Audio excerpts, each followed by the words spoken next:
Good evening, Vidya Shorts. This is your host, loldbz, for the BuzzCast with my co-host, Ghoulston. How are you tonight? Let's go. It's Mayrio time, everybody.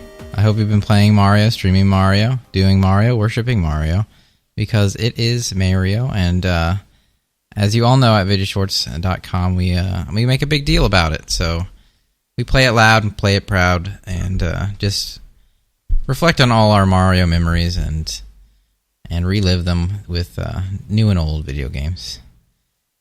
So how are you enjoying your Mario this month?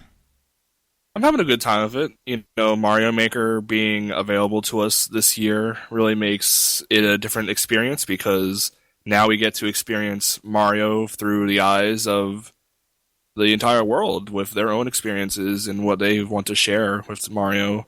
Whether it's the automatic levels or the levels that have the music that plays. So there's definitely all kinds of different ways to experience Mario, as well as, you know, actual levels that are fun to play with not 3 Bowsers in it. Yeah, or doors. Invincible yeah, doors. Well, those are removed. Keys everywhere now. I haven't experienced it yet. I've also begun dabbling in the RPG elements I've never seen before with Mario and Luigi Superstar Saga. I'm doing a blind, lowish level run. That's a really good game so far. So I'm glad I'm playing it. And I hope to play more good games, including Mario 64, which I just bought on cartridge. I actually didn't have a cartridge of it until now. Oh, yeah. Oh, you know, I have the same thing. You may be sure to tilt it a little bit. For the best experience. Yeah, get him ham-fisted into the ground a little bit. It's a lot of fun. You get lots of assets just kind of get removed from the game, and it just becomes overall glitchy. But you can't really get far without it freezing, though. That's the unfortunate thing. I like the idea of messing with old games so we can have a different experience. So I've been doing the same thing with Super Mario World lately, and moving on to other games as well. I have a means by which I can basically hack the game in real time and find new and interesting things, and even probably simulate the tilting effect for Super Mario 64 if I get to that point. That's been a lot of fun. Kind of like making Mario my own this month, I think, is the idea. So I'll probably be making some Mario Maker stuff as well. Making your own Mario. I actually kind of basically did in Super Mario World. The Mario Maker before Mario Maker. It would have been really cool if I like got really into something like that, and then Mario Maker came out after that. But well, it's kind of like a retro look at Mario Maker, more or less. I was like kind of making flying keys everywhere and these big unspeakable like blobs of enemies floating around. It was fun. It'll continue to be fun. It looked very interesting. That's using your tool that you used for Twilight Princess as well. Yeah, right?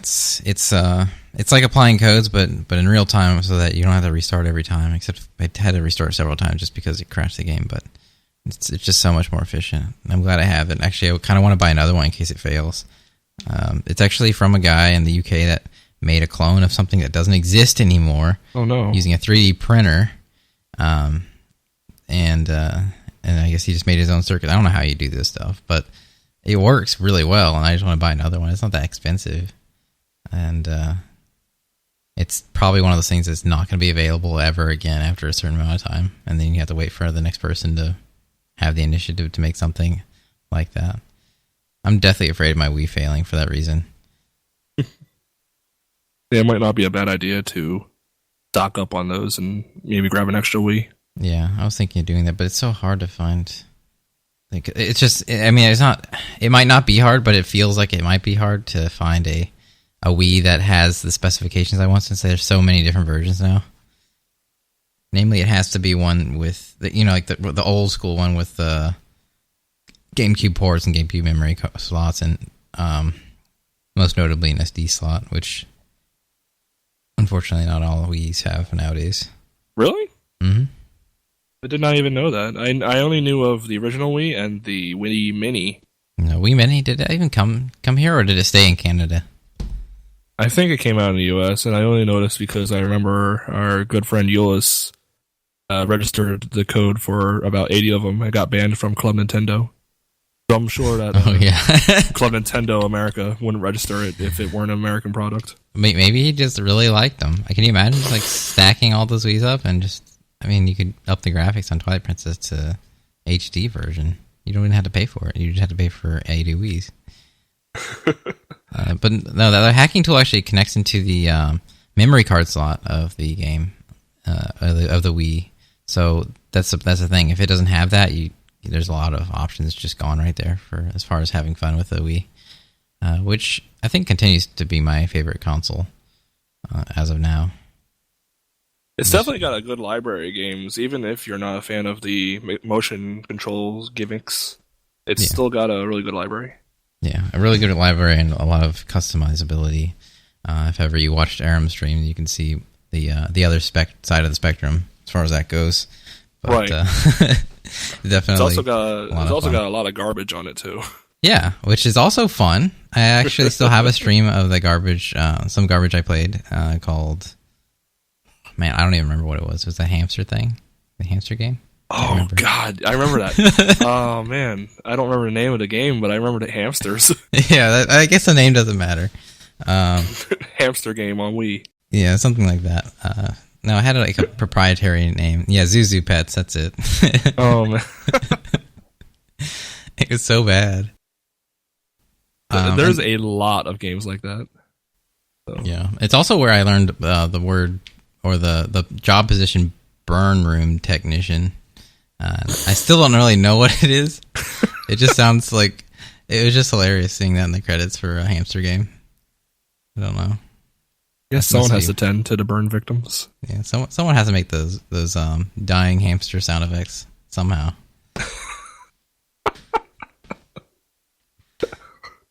But yeah, so the Wii's great, and also a great source for Mario games, and now of course the Wii U with all of its many Mario games, and of course Mario Maker, which is literally infinite levels. Speaking of Mario Maker, what are we doing this weekend? This weekend we are having our very first Mayrio Maker Ultimate Burning Fest. It is a competition similar to the finals of the Nintendo World Championships 2015, where players will experience brand new levels never before seen, created by some people in our community. And they'll go head to head in trying to defeat the levels before their opponent can. And the winners will receive some handsome prizes, including a Golden Mario amiibo for first place. And if you cannot show up, that's okay, because Mario Maker is, of course, a two-sided coin of playing and building. So if you have the time before Saturday, you can enter your own created level, then it may appear in our tournament. So check out challenge.com/Mayrio Maker for more information. I'm excited for it, mainly because I get to play all the levels. I didn't make a level, but so I'm going to be a contestant here. I'm pretty good at Mario, I have to say. I've had my share of Mario. I think, if I'm not mistaken, I think I was like 3 years old when I beat Super Mario World. It sounds like bullshit, but my brother says he swears I did it, so I believe him, and I have a vague memory of things like that. Pretty much already a champion. So I just need to claim my title. You're a champion in your own right. Yeah, and I'll make it so this weekend, unless a formidable challenger approaches. I'll just say up front that there are levels that accommodate players of all skill. Naturally, it would make sense to kind of ramp up in difficulty. But we have our good friend Scientext making levels for this as well, and of the 2 levels I've played of his before, they're both got shoot into super expert immediately. So it should be a challenge for those who can make it towards the end of our event. Sounds like a fun time. Maybe for that reason, it's best that we have a lower pool of contestants. It might take a while to beat some of these levels. Well, I think we'll have a time limit on earlier rounds. Not that some of the easier levels should need a time limit. I think we'll go 10 minutes. I think we have this all hammered out in the details of the challenge. I just can't remember off the top of my head. Okay. It'll be fine. We'll figure it. Yeah, because I mean, I won't stop trying to beat the level, but it could get out of hand as far as time goes. I've definitely had some bad experiences with levels I did end up beating, and I didn't enjoy it before, during, or after. So at least there's no amount of lives to stop you. No game overs can stop you. Only your lack of ability, I suppose. So with that out of the way, what is going on in the world of, I guess, is it even video games? Well, it's debatable whether you want to call it video games. It would seem that our good friend the Hulkster Hogan, wants more blood. He's going in for round 2 against Gawker, as he has recently decided to sue them once again, even though his first claim is still being appealed by Gawker. Hulk Hogan is going in again for their leaking of his tirade against the black people, as it were. He originally caught them for leaking his sex tape, but they also leaked a video where he was talking about some racist things, and I guess he didn't slam him down the first time for that one, and he was like, "Oh wait, I can get him for this too." I thought that happened like in amongst this, like, I think my understanding was that that racist tirade that he made was, I don't even know how that got recorded, was released during this debacle, and I think it like immediately like ejected him from the WWC or something because of that. It sounds like a big deal, since like his that's kind of like a defining feature of his character and life. Yeah, he used to hold like 6 titles, and they were deleted, right? He was, and he lost all of it. That's ridiculous. And he's not allowed to work in that industry again. So that's just messed up. I don't know. It's pretty big.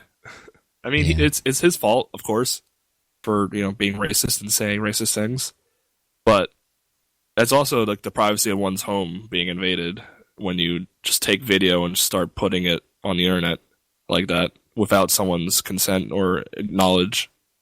Like, he was in his own home when he said all that stuff, I believe.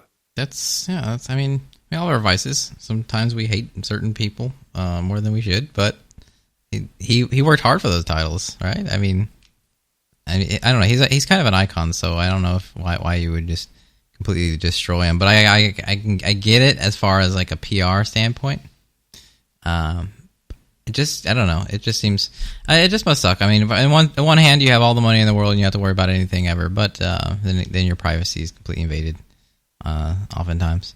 This is video games in that Kotaku is a video game news reporting site, but this almost has nothing to do with them directly. Again, this just fascinates me because I dislike Kotaku so much now. Whereas I used to depend on them and actually enjoy browsing their website long ago. I guess that would have been like, 8 years ago. So I don't know. It's kind of like seeing someone who betrayed you fall, so to speak. It's kind of exciting, but I don't think anything's really going to happen about it because, first of all, the first trial is still kind of pending as far as what's going to happen. But he's suing them for like, what is it, like $140 million or? He sued for like $100 million and like emotional distress and such, I think, for the sex tape leak, and he was awarded $140 million. But now it's being appealed. Yeah, Gawker's appealing it. I don't know how courts work, honestly. It just seems like, oh wow, you sued him. He sued him for billions of dollars, but it's being appealed now, and you get nothing. Well, that just means that at a certain level of court, that they say, yeah, you lose, but they're welcome to the right to ask for a second opinion. How many opinions can you get? Where's the cutoff? I think once you appeal it that's it. Okay, good. But I think if it's appealed, then Hulk Hogan can appeal, and then you just keep going up. Okay, so it could be one appeal. I think it would go to a higher level of court if it gets appealed again. So it's like spell speeds in Yu-Gi-Oh, really. Sure. Counter traps and stuff. Yeah. I have a statement here on Gawker regarding the quote racist tirade lawsuit. This is getting ridiculous, Gawker said in a statement denying the leak. Hulk Hogan is a litigious, I'm probably saying that wrong, celebrity abusing the court system to control his public image and media coverage. It was absurd enough that Hulk Hogan claims $100 million for his emotional distress and economic damage for a story about a sex life that he'd already made public. Now Hulk Hogan is blaming Gawker for racist remarks he made on another sex tape, which Gawker never had. So basically, Gawker hates the shit out of him. And Hulk Hogan's legal team is not going to stop until everyone dies. It's exciting to see what happens, how it unfolds, but I'm not going to get any hopes up or really, I don't know, expect one way or the other. Usually these big court scenes are more or less just publicity, and there's nothing, not a huge outcome comes out of it, one way or the other towards the end. So I'm reading the transcript of his tirade, and without saying any of the racist parts, because I don't want to say it myself. Replace it with Mario. I like what he says here in the middle of it. I guess we're all a little racist. He was like, but I mean, you could see that he was like kind of like holding back, even in the comfort of his own home. So he shows remorse for his, like, he's just an old fashioned guy that is. I don't know. I'm not gonna excuse him. I'm just he's not a tyrant. It might have been a tirade, but he's no tyrant. He used like the N-word 3 times in a sandwich before he said, I guess we're all a little racist.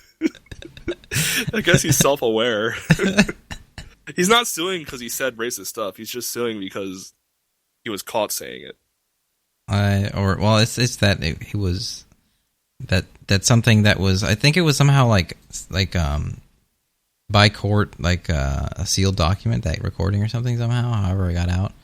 I don't know. It's complicated. We'll have more concrete details now, because right now we're kind of going off basically hearsay on news sites that are not the most credible right now. So no, I mean, I'm reading this off of New York Daily News. Yeah, and who trusts New York? I hate New York. You can put that on a record. We're all a little bit statist sometimes. I'm a little bit country. Speaking of country, how am I going to do this? In the country, easy. You might run into foxes, right? Oh. And see some stars. So, I thought we were going to talk about Street Fighter, so I thought this was going to be easy. Kyle loves his country. Oh, well, damn. We can go either way on this one. I don't know which one's the smoother transition. It's hard to say. I like the Star Fox transition. Well, I was just curious because I've been thinking about it since last podcast we did. How did the game turn out? I didn't play it, but Star Fox Zero, the game of the year for Nintendo. Maybe not. I hope not. It was good, right? I liked it. Okay. I had a roller coaster of emotions with Star Fox Zero, where I started playing it and immediately I was baffled, bewildered, and angry about how the controls were set up. Because let me explain the controls for Star Fox Zero. I was assuming that I'd be free of the motion control dungeon that Nintendo likes to imprison me in sometimes. But not the case. It kind of uses the same control scheme a bit that Splatoon does. But Splatoon lets you turn off motion controls. What Star Fox Zero does is that, imagine holding the gamepad while I'm describing this. ZR is your shoot button, and it's the only button that shoots on your controller. There's an option for motion controls that is either always on, or only when pressing ZR. So when you're trying to aim to shoot, but you don't want to use motion controls, the only way to have motion controls off is to not be pressing the ZR.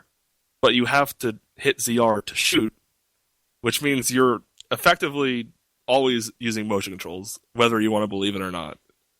Especially if you like to do charge shots, which is, like a pretty, good way to play Star Fox. You have to hold the button and release. So I played the game for a long period of time trying to use the settings so that it's only when pressing ZR, and I had a miserable time doing it. Not to mention that the game introduces these new vehicles like the Gyro Wing, which is like this really slow and try to be stealthy vehicle, and it just feels awful and crappy. So I was not a fan of the game at first, but the more I played it, after my first playthrough, I decided, let's go all in on the motion controls. I'm basically using it anyway. And I found secret paths that you can only unlock after playing the game once. And I found a lot more R-Wings levels that way. And then once I knew what to do about some really crappy bosses, I started having a lot more fun with it. I think that a lot of my frustrations were coming from the fact that I just didn't have a firm grasp of what I was supposed to do, and the motion controls were kind of getting in the way. But once I adapted to it, it became a lot more comfortable. If you remember old Star Fox games, you have to move the whole ship to aim. So if you wanted to shoot something in the bottom left corner, you had to also dedicate your movement to going bottom left. But with the motion controls, now you can shoot in any direction and move in a different direction at the same time. So it kind of opens up the doorway for better control of your ship. And I kind of appreciated that after a while. But really, the game just has a lot of problems with motion controls for a while, but it doesn't. Because if you just adapt to it, and basically I'm telling you that I had to get good. I wasn't good, and I got good, and now the game is great.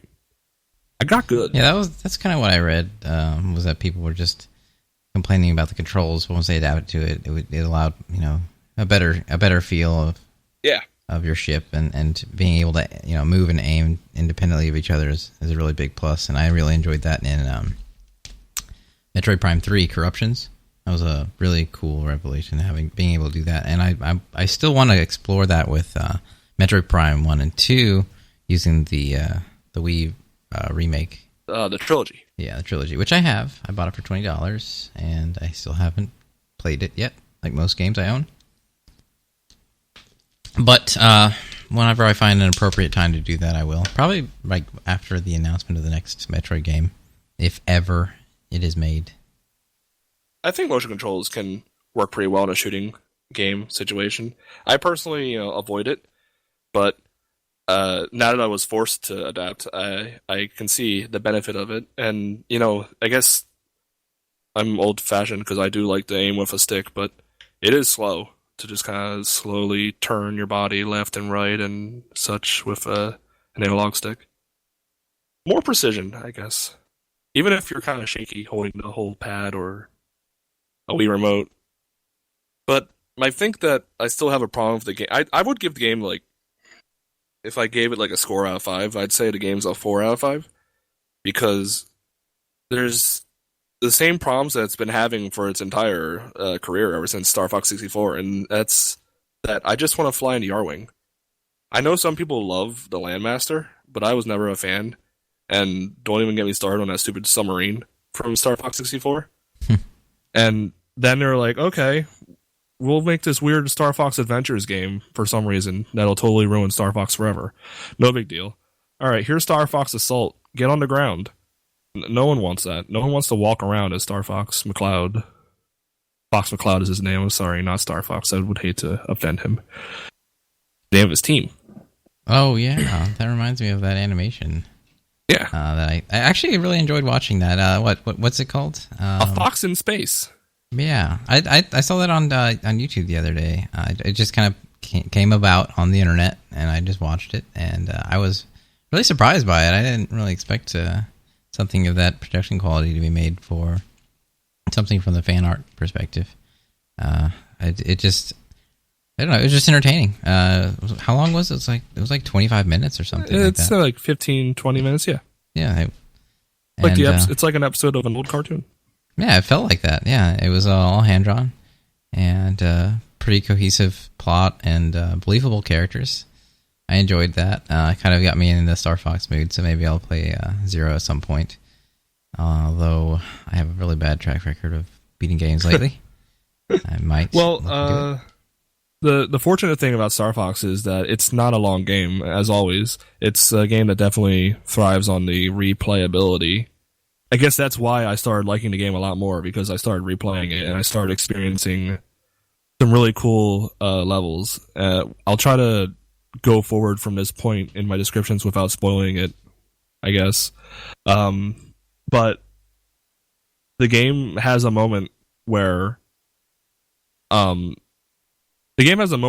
have most of the characters you recognize from Star Fox 64, such as Bill and Kat and the Star Wolf team, pretty much all showing up in the same level. And I was just having like a little fit. I was like, oh my god, it's everybody! I remember everybody here. I like really liked it. It's really well executed. And I don't remember if Star Fox 64 3DS had the feature of stage select, because I don't have a 3DS. But there is stage select, and you can go fight Star Wolf anytime, and that's something I've always wanted to be able to do. So it's great that you can have your fun Star Wolf fights, which there are plenty of. They do a really good job of that too.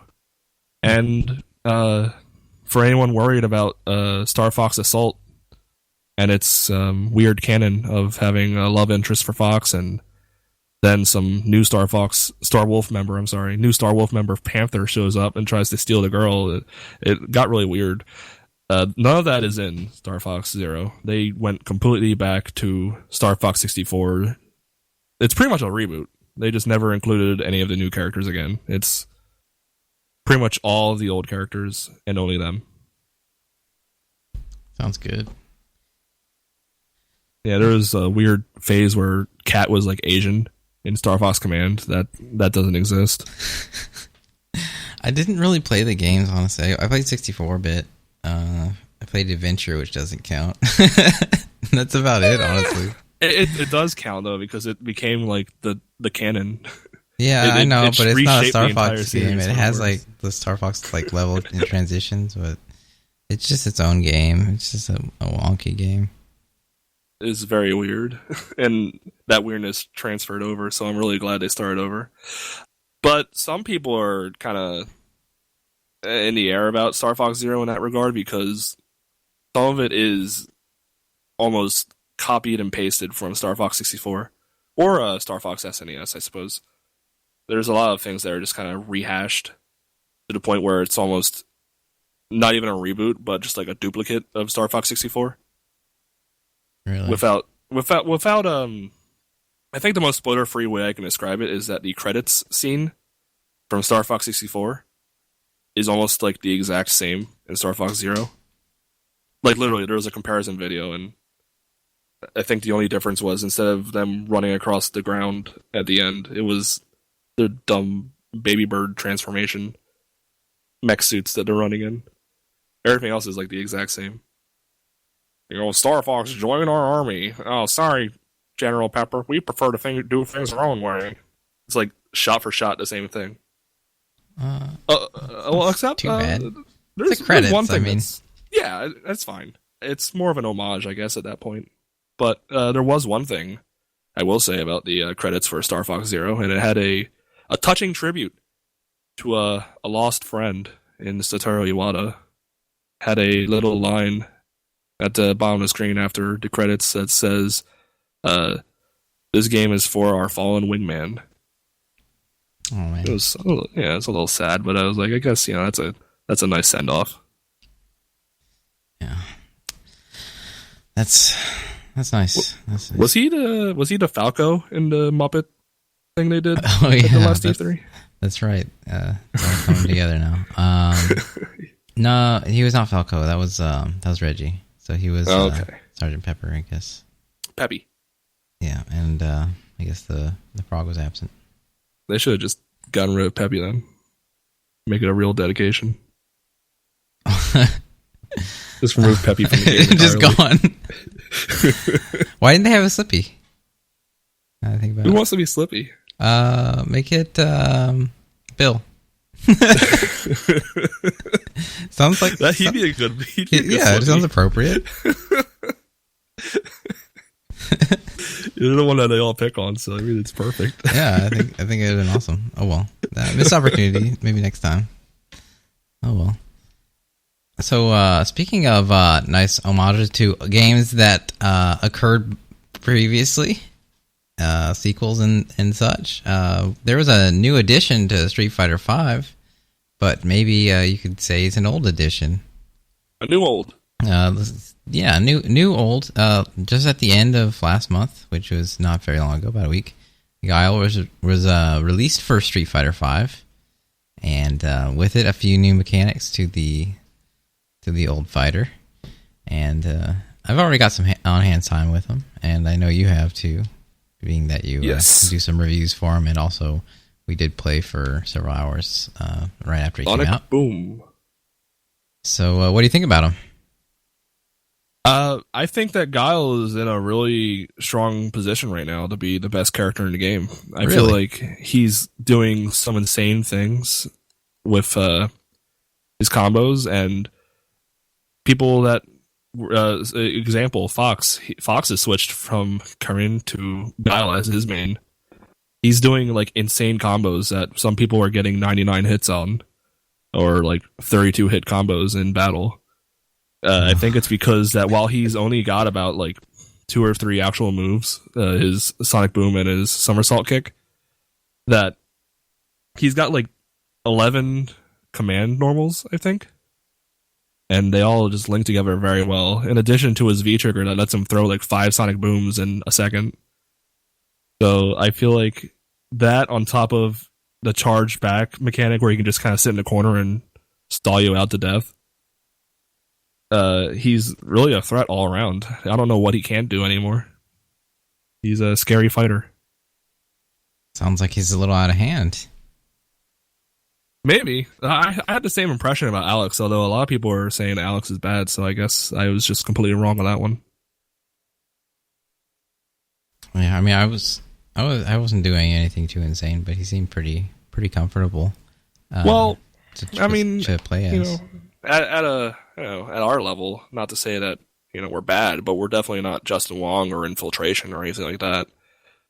Pro players. I think that Guile is a solid character if you are a fan of charge mechanics.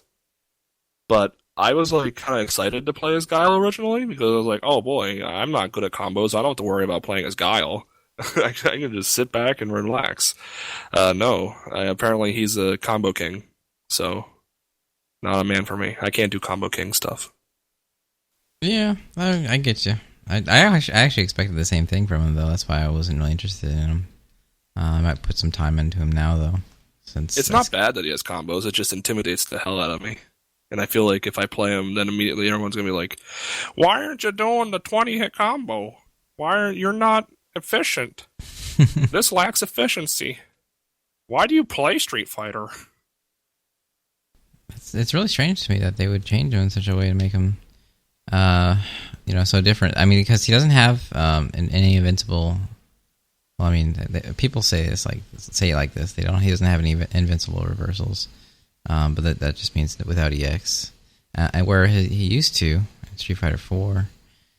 So I guess they are just trying to make him more of a bit more well-rounded in the sense that he's not just a sit there and wait character anymore. Which honestly, I hated fighting against. Maybe I'll like it more now.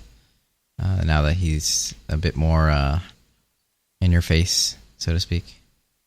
Yeah, he definitely can be, and he's also got that faultless move, which in our exhibition matches you and I had, definitely didn't seem too great, because it was just sort of a really slow walk across the ground. But the fact remains that he can be crouching and he can move forward while crouching, so it's kind of crazy in good hands. Yeah, he's just got so many things. It just seems weird that they put it all in one character. I was actually cleaning up the wikis for the IGN Street Fighter V wiki, and while I was doing it, I realized that he has like one less move than Karin does. It's like insane. I thought she had like way too many moves, but they actually have like almost a similar amount of moves if you include the unique attacks. Yeah, I still see new moves from her every day. I don't really like keeping track of all that. It's just too many things. I like about 1 or 2 command normals on a character, and 3 or so specials. It's good for me, but Guile, I don't. First of all, you have to know what they are, and call upon them, and then know how to use them in combos. I'm sure that just takes a bit of time, but just more time than I have lately, so I don't know if I'm going to be able to put too much time into him, enough to be proficient at him. I'd just stick to Ryu and Bison for a while. Well, I mean, we're going to be in an age of charge characters, because if the prophecies foretold are correct, which they have been so far for Alex and Guile, we're going to get Balrog next, and he is also a charge man. Oh, Lots of charging. Indeed. For a game that on release seems so against charging. Unless they do what they did to Vega and turned Balrog into a more input-heavy character. Honestly, though, I felt Vega shouldn't have been a charge character anyway. It just didn't match what he was as a character. But Balrog, I think, will still remain. I think Vega's going to be a one-off kind of event. Although, I think, actually, Nash was also a charge, right? Yeah, because he was pretty much Guile. Yeah, so that was there as well to kind of free him from that duality like they did with Ken and Ryu. So I think those two instances make sense. I don't think Balrog's going to be changed at all like that.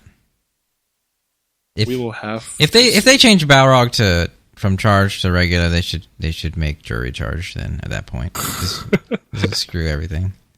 Yeah, I mean, why not? Ryu should charge too, because he holds back and then forward Hadouken comes out. Yeah, he's already practically a charge character. I want a game of just charge characters. You're gonna get one because everyone's gonna play Guile now. We'll see. We will have to see. I think there's a 1 week limitation on Capcom Pro Tour events for new characters, and I think that will be up. So. We'll see shortly, I believe, if anybody plays with Guile in any sort of qualifying event. I'm looking forward to it. Evo is around the corner. I hope we see some more Red Bull cage matches. Those were fun. I like that. It seems very exciting. Yeah, it felt the arena. Honestly, it reminded me of like that BattleBots thing. From that old show, like they look exactly like it. The only difference is that you didn't have like little machines like flipping each other over. Yeah, they should have had Sir Kill-A-Lot flipping the loser out of the arena. That just really devolved into flips. I mean, that kind of got disappointing. I remember the one BattleBot that it was like the reigning Supreme Champion for the longest time. It just had a big spike thing that just would flip down. That was like and he had like a bit of a ramp, so he had some kind of little bit of flippage going on, but mainly it was just stabbing things really forcefully with a lever. It was the simplest BattleBot there was. Like you'd have all the other ones like saws and shit, but no, this one was just kind of like a what are those things called? Those things that dip down and get water and then come back up. Oh, the water birds. Yeah, it's like water bird, except with a big spike on it and a lot faster. And but yeah, then it just evolved into flipping and anti-flipping meta. So it got boring after that. I don't know why I'm talking about this. I guess it's kind of like how Street Fighter is when you think about it. Are you saying that Street Fighter 5 is going to get boring and old, and it's just going to come down to flipping? That'd be an interesting mechanic. What if Balrog could just flip you upside down? That's what he does, though. Really, he's got that scoop. Wait, no, that's Dudley. Whoa! Oh, don't they both have? Why are you getting those two mixed up? No, I think they both. No, I'm thinking Dudley. Yeah, you're right. Think Dudley's going to come in the game? Be in the game? I think he should. Cool. Yeah, why not? I think they should everybody in Third Strike. Why not? I think that it's the gap, and they should bridge it with or most of the characters from Third Strike. We don't need like 12 back. He can stay where 12. He is. And what John's else? Too young. Q. Everyone wants the Metal Man. Yeah, Q's cool. Yeah. Oro. He's already in the game. Oro's in the yeah. He's pretty much confirmed. I don't like his voice though. I actually hate it. It just sounds so out of place and stupid. I don't know. But I guess he is a kind of wacky character. But my first introduction to him was in this like cool comic where he was like the strongest fighter ever, and he just chose to not attack with his other hand because all fighting was boring, and he still like took on Ken and Ryu at the same time and like didn't break a sweat. So it's just kind of disappointing to see him talk like this and be good friends with Dhalsim and fly and float around in a sack. He's just like stupidest thing. Crazy old prospector voice. That's his voice. I'm seriously. I'm pretty much voice acting for him. There's gold in them. There's sonic boom.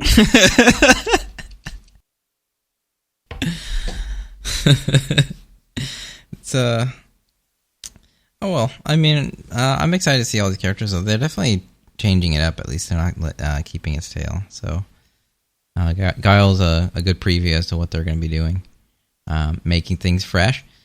Speaking of remaking old games and making them fresh again, Team Fortress 3, aka Overwatch, is in beta right now. And I've heard some things, but I haven't watched it. I'm not personally interested, but I'm sure you have more information on it than I do. You've underwatched. Yeah, I guess so. Have you adequately watched at least? You don't have to overwatch, but no one has time for that, but did you like watch? I have played a tiny bit of the open beta, so I'm not the most qualified person in the world, but I did play it just because it was free and I felt the need to be informed on the topic. It is, if anyone is not aware, it is a shooting game where you kind of have these objectives similar to Team Fortress 2. The objectives are there where you have to defend a payload and escort it to the enemy base. Or you kind of like to have to capture a point kind of situation. Very basic capture the flag mechanic, I think, is one of the game modes. I didn't see that in my time, so I'm assuming and or making it up. But the characters kind of have a more MOBA design to them. Dota 2 or League of Legends kind of design, in that they have abilities that have cooldowns. So you have a gun, and each person's gun does a different thing. And then you get 2 abilities, and any ultimate ability, I believe, is the standard standard layout for each character. And I only played as 2 characters. I checked out someone called Soldier 76, which has an ability where he can sprint instead of just walk. Fancy. He has an ability where he can heal himself by throwing down his orb and staying in the area. And then he has an ultimate where he is almost guaranteed to hit whatever he shoots at. It kind of gives you like a giant circle aiming reticle, and if you're aiming at anything inside that reticle, it'll automatically hit the target. What if there's multiple things under it? Then I suppose it'll just go for the closest one. Oh, okay. So it doesn't like spread or something, or split the bullet, or curve it. I do not know. I am guessing on that one. Is it like, do you have to level up your abilities and stuff throughout the game? No, you just play a quick round. No leveling up required. You're as strong as everybody else, on day one. There's no need to unlock abilities or stats or anything like that, and I like that. Or pages. Okay, yeah. Cool. You can unlock colors and emotes and win quotes and stuff like that to make your character more unique to yourself. But any hats? I haven't seen any hats, but I've seen skins, so we'll see. That might be better. Maybe hats eventually. I think if you buy the Origins edition, which is the $60 model, instead of paying $40 for the standalone version, and you get like some special StarCraft or Diablo related skins, because it is a Blizzard game. That's true. They do love to inject their things in other things. But I played as Soldier 76, who's I believe he's a more offensive oriented character, and then I played as May, who is a defensive character. And what she does is that she has a gun that has a primary fire of just freezing targets and damaging them while it slows them down. And if you do enough freezing, they just freeze entirely. Alternate fire shoots an icicle long range. Her first ability is that she can just put herself into a giant icicle and then heal herself while she's invulnerable in this icicle for 3 seconds. And her second ability is that she makes a giant wall in front of people. And the wall stays up for like 3 seconds. And I really like putting the wall up. It's my favorite part of the game. And her ultimate ability is that she throws a puck and after like 3 seconds, everything in the puck's range freezes. Huh. So she's definitely a character that's more oriented for defending an area or objective. That can be used offensively, though. Yeah, absolutely. Like cage him in. Yeah. Cage him in. I like that kind of thing. There's 4 kinds of characters. I'm honestly forgetting already the 4. I know there's offensive, defensive. Oh, tank. There's offensive characters, defensive characters, tanks, which you would think would be the same thing, but are not. How do you tank in a FPS? There's like a big gorilla, man. Yeah, but like how do you tank that? I mean, like you can't really divert attention to yourself. Like people I'm probably wrong, but I think it's tank. And I think that sounds about right. But like, what do you do? I know there's a guy with like a giant shield that just kind of slowly trudges forward with his shield, and everyone just like stands behind him. I could see that. I guess. Maybe there's like a magnet man who like pulls bullets to himself, which would be kind of stupid when you think about it. Well, there's a healer also, so I mean, if you put those together, that sounds pretty strong. Yeah, but like, then you're just omitting the possibility of straight bullets. Then you just please give them to me. Just taking extra damage. Well, I mean, maybe you can also have someone who can, the same person can turn bullets into health. I don't know. So you have to like try not shooting at them. It's got a pretty decent roster for release because I think there's like 20 different heroes you can play as. They're called heroes. And you know, it's got everybody's favorite girl of weird orange to white, yellow pants, Tracer, and her butt's in the game. Oh, they included? Yeah, they included her butt. Not even DLC? No, you don't have to. Well, actually, the pose, I think, the one that was controversial, and they changed it to what's in the game. I think that pose you have to like unlock by getting Overwatch points or whatever the hell it's called. Really? You can unlock a pose for what reason? Well, yeah, you have to. Win poses are another thing you can unlock. Oh, okay. It's all cosmetic stuff you can unlock, and that's nice. But yeah, her butt's in there. All right. I like the butt. I'm into it. That gorilla seemed kind of cool. Gorilla with the glasses. Yeah. It's very smart monkey. I kind of like gorillas with glasses. I don't know. It's just a thing I have. Do you like Beast from X-Men? He's all right. Kind of like that. Yeah, but like straight up gorillas, you know, like in their typical like gorilla alpha male positions and stuff, you know, squatting pose, very intimidating, and with glasses. I didn't check out Winston too much, but I think he might have a squat. His name's Winston? Yeah. Are you in now? Or are you getting the game? No, I'm not yet. But I'm getting there. It's a good start. The game officially releases this 24th of May, I believe, for $40, unless you want to spend more money and get skins, I guess. Yeah, it's just PC, cool. PS4, Xbox One. I have like a really strict no MOBA thing, and the fact that it's MOBA-esque. Yeah, I get it, but I don't know. There's just something about the idea of being sucked into a game like that is very unappealing to me.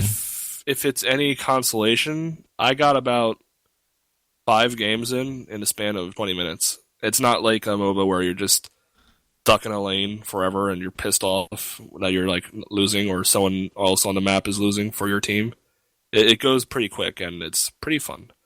That's my problem with MOBAs in general. It's just it takes goddamn forever.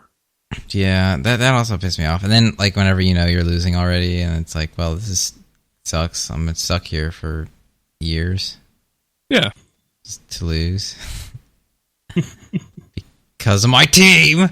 Yeah, it is a team game, but in the fact that it's a shooting game, you can kind of control your own destiny very easily. That's true. Yeah, it's not quite as like limited as like, oh, I mean, in a MOBA, you strictly had like a very limited amount of things you could do. Yeah, there's no store or anything to boost your character mid-match or anything like that. And you can change character on the fly after you die. Like, if you die mid-match and you're like, this ice woman's not cutting it, I'm going to change to the sniper, Widowmaker. Oh, whatever the hell her that's name kind is. of strange, though, when you think about it. But Team Fortress does the same thing. Yeah, it does. You can change character, class, mid-game. It's true. I guess you'd still have to be proficient in those characters. You can't just like say, "Oh, well, I know this character counts this one." Yeah, I also do like that. It tells you what is good for your team when you're picking a character, because it'll see what you have on your team and it'll be like, tips. Looks like you don't have any offensive characters, or tips. You seem to be lacking some support characters on your team. I was like, okay, thanks for the helpful advice. Maybe I won't pick a healer. Maybe I'll pick Crazy Gorilla Man instead. What kind of character is Gorilla Man? I think he might be a tank. I'm not sure. I don't know. It seems cool, I guess. Seems like a neat game. But I just don't know if it's for me. It'll probably go on sale at some point. Maybe. Probably not. Oh, money's not the thing. I mean, it's just time is money, and playing games eats time, doesn't it? Hard to commit these days, so it seems. But one day I won't have a job, but I'll have money anyway. Oh, he's a tank? That's what I figure. He's a big gorilla, I mean. Yeah, he's got his gun is a Tesla cannon. That's cool too. I like Teslas.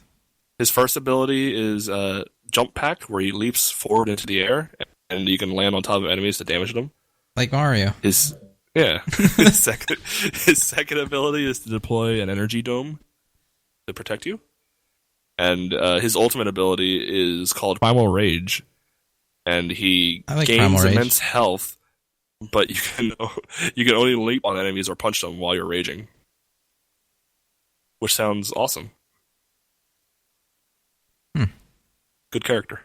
Let me check his poses to see if he squats. Oh, shit. He does the thinker.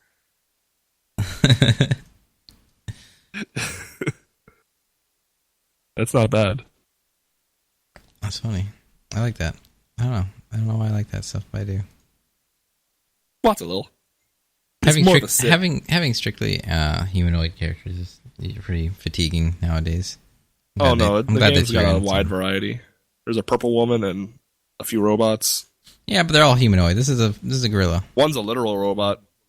No, I mean one's a literal, just like not really humanoid at all. It's just mostly robotic. But yeah, I hear you.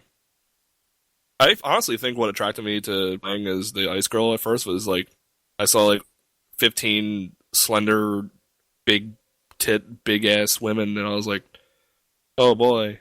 And then I saw this like chubby little Eskimo girl, and I was like, oh, what's her deal? got a little freeze gun, huh? Cool. The freeze thing sounds kind of cool. I like the ice wall idea. Yeah. But I also like the gorilla idea.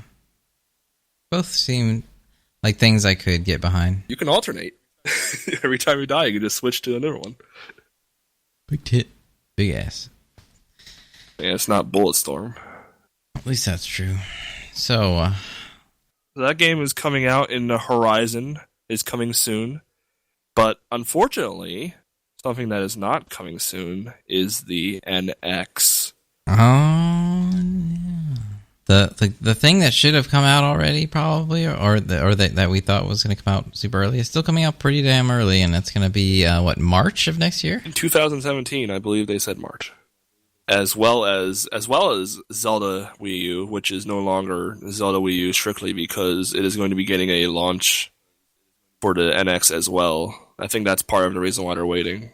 Yeah, that's what they do with Twilight Princess, and it's just what they got to do to try to boost initial sales, because the Wii U didn't do that well. It didn't do well at all, actually, even though I enjoyed it. I love the Wii U. Yeah, they need a better start, and hopefully this awkward timing works out for them, but March is just like probably the worst time you could possibly choose. Because by the time, I mean, it's right after the holidays, and then by the time the next holidays come by, unless you did really well, no one's going to want it over any of the new consoles that might be coming out. I would assume that... I don't know. Like, I've just read an article recently, too, about Microsoft saying that they were considering having a system in place where the new consoles would be able to play older games, and they're designing it from the ground up at this point, where regardless of what console they release in the future, Xbox One games will work on that new console. So I may be wrong in saying that Microsoft's not making a new console already, but I think they're in the clear for a little bit. Nintendo, that is. Because Xbox One came out 2 years or 3 years ago. It wasn't that long. Yeah, I mean, the PlayStation and Xbox, I thought, always had really long life cycles. So, and Nintendo always has like one or about 2 years 6-year life cycle. Than the others. 5-year life cycle. Oh. Yeah, and then like there's like 7 or 8 for the PlayStation and Xbox. So I think it's a good timing for them. It's just unfortunate that we use Legacy ends like this as a console that most people didn't pick up. A lot of people were confused about what it does. A lot of people confused about what the plan was for it overall. And anyone that even bought a Wii U for Zelda, all they're going to get is 2 HD remakes. That's true. Yeah, that's a darn shame. I still haven't even played through the Twilight Princess remake, but then again, I played the game so much. I don't know. It's kind of hard to bring myself to do it.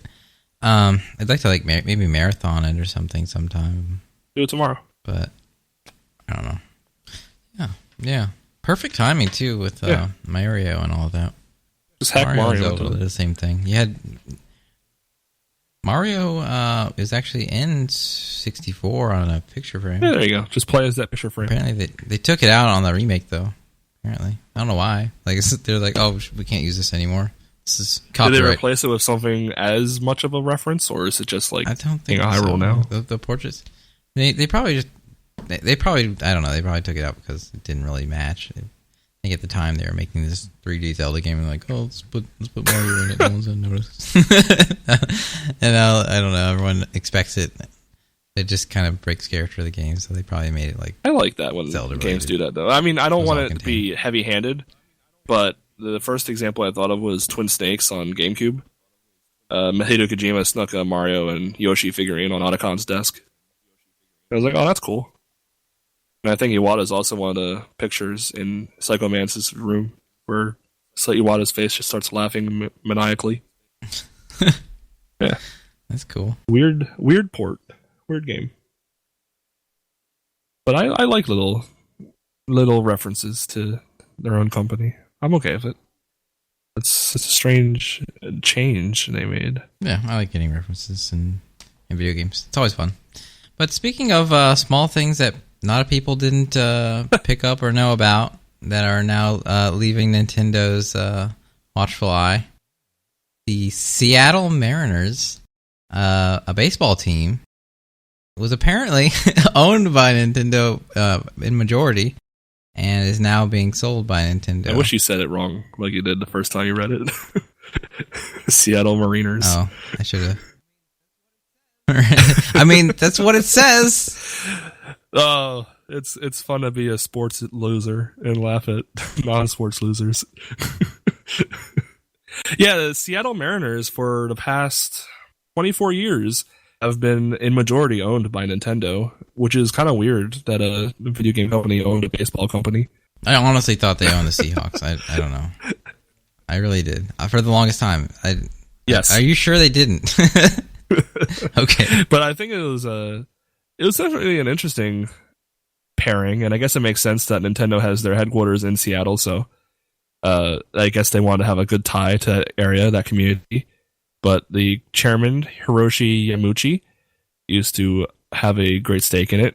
But I think that I have no idea. He might be dead. Who knows? Yeah, he was like the president then. Oh well. But they just like at some point they were like, all right, whatever, we're done with this baseball thing. Let's get out while we can. And I suppose maybe that's just because that team is total crap these days. I mean, if you know the name Ken Griffey Jr. or perhaps Alex Rodriguez, those people came from Seattle Mariners. So they used to have All-Stars. Actually, they had made a game for Ken Griffey Jr. because I guess that explains why Nintendo made that game. But he was a superstar, and I guess Nintendo was like, yeah, let's get on this baseball shit. Let's make money. And I think they're actually selling their majority sharehold of it for $1.4 billion. And if we're to believe that the Wii U has put them in a little bit of trouble, I suppose maybe, try to draw a parallel here, trying to make a connection here. Maybe this sale of the baseball team will help Nintendo out in this weird transition phase where the only thing they have to show for E3 is absolutely nothing except for one single game. It's like they're trading their sports team for a new video game, 1-for-1. I guarantee new Zelda game will make them millions and millions of dollars. And if it's like a bundle, it looks like it's launch cool. Thing, they'll probably make $1 billion off that. Yeah, I think that's probably what they should do. Honestly, that's probably what they are going to do. Just depends on what the console ends up being. Has it ever been a launch pack-in game? I don't think so. It's always been like Mario or something. Yeah, I think you're right. I'm trying to think. I mean, I think. Oh, I'm sorry. Yeah, at launch, no. Twilight Princess. That's a launch game, right? Oh yeah, it was launch, but it wasn't like Wii a bundle. Sports. I was so clueless when I got the Wii. I was like, I don't even want to get this thing. And then like a week before, I was like, holy shit, I really want this thing. So I mean, I went and I was like, man, what am I gonna get? I'm gonna get Twilight Princess. I'm gonna get Super Mario Galaxy. I'm gonna get like Metroid Prime. And like, I don't even know why I didn't even think to for a second that maybe all those didn't come out tonight. It's like I didn't even like research. And it was like impossible to get. I think I was even like thinking Super Smash Brothers at that point. No, all I have is Twilight Princess, and that's all I really needed. I put a lot of time into it. So. Red Steel at launch. That was like my introduction to the Wii U. Or I'm sorry, to the Wii. I got that game not too long ago for like $5. I still haven't played it, but I understand that it wasn't the best game. I do need to get Red Steel 2 though, because that apparently is, and it uses the Wii Motion Plus. So 1-to-1 sword fighting. I have it too. That sounds cool. Yeah, I always still want to do that. Man, I really wish I just had more time. I need to I need to stop working and get money for free. When I can do that, then just start demanding money from your viewers. Yeah. I mean, shoot. I mean, you can't do everything for free nowadays. Can't expect free streams.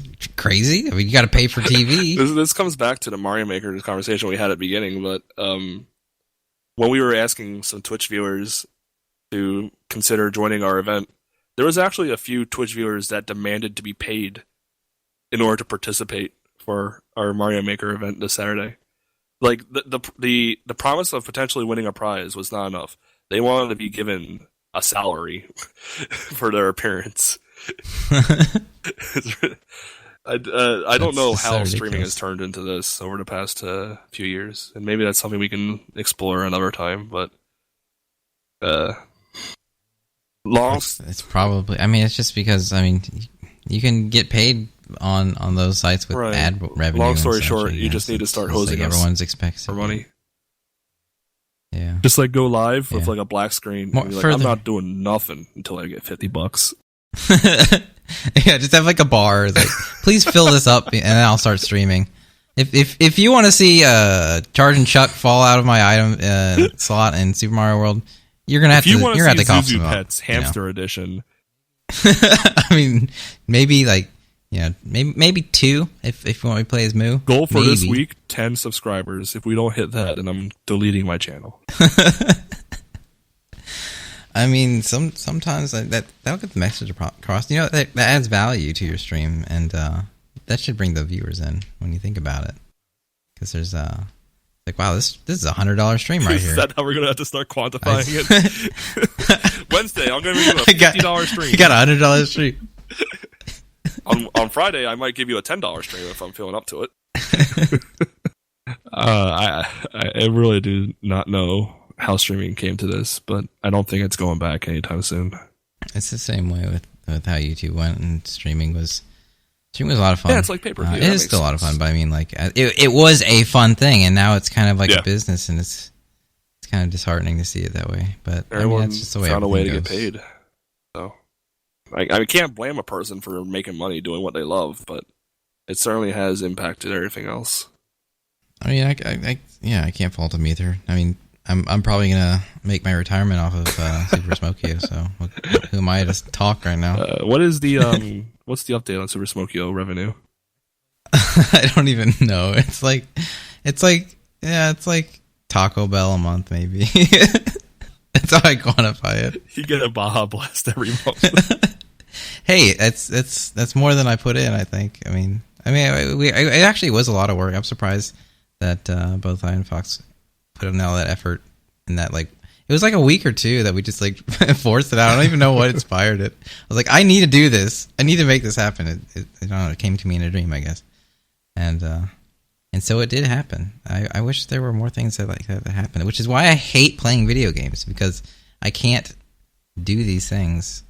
I just get carried away doing these little stupid arbitrary things. I never get around to finishing a project or anything. And it's been a Baja Blast as we celebrate Mayrio. That's right, May of 2016, yes.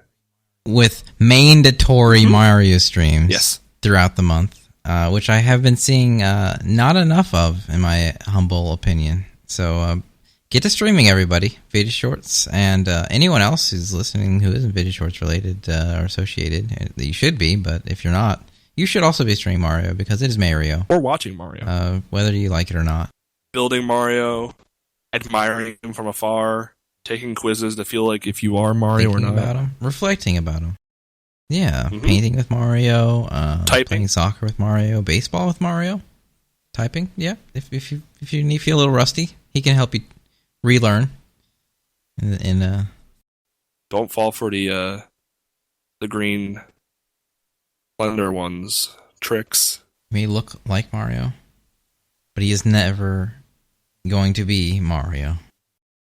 And so ends another BuzzCast. It's been a fun time, as always, and we'll see you guys in 2 weeks, as always. Until then, happy Mayrio.